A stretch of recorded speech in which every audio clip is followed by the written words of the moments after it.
Hello student, NEET 2023 questions பார்க்கலாம்.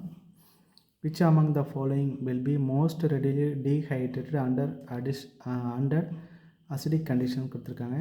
So இதில் வந்து பார்த்தீங்கன்னா ஒரு நைட்ரோ குரூப் இருக்குது, எலக்ட்ரான் வித்ட்ராயிங் குரூப்.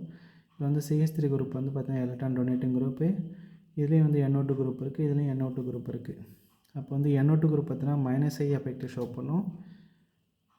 இப்போ -I எஃபெக்ட் இருந்ததுன்னா அது என்ன பண்ணால் அந்த ஸ்டெபிலிட்டி ஆஃப் கார்போஹைட்ரேட் வந்து டீஸ்டெபிலைஸ் பண்ணும். So -I effect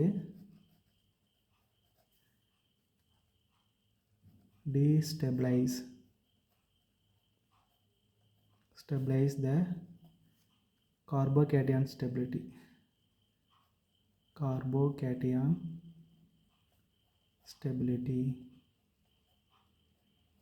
carbohydrate stability வந்து நான் குறையும்.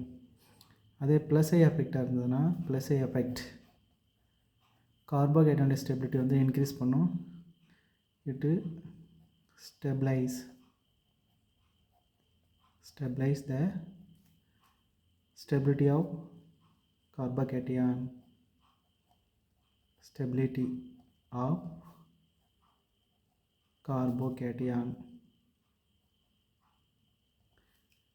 ஸோ அப்போ நம்ம வந்து பார்க்குறோம் இதில் வந்து NO2 குரூப் வந்து இது வந்து நாங்கள் டீஸ்டெபிலைஸ் பண்ணோம்.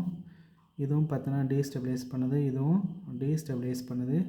இப்போ இதுதான் பார்த்தோன்னா நமக்கு இந்த H போச்சுன்னா அங்கே ப்ளஸ் கார்போஹைட்ரேட் ஃபார்ம் ஆகும்.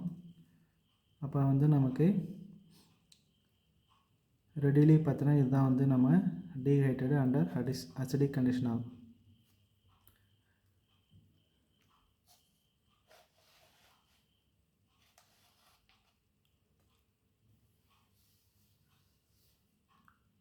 I hope you understand student. Thank you. All the best.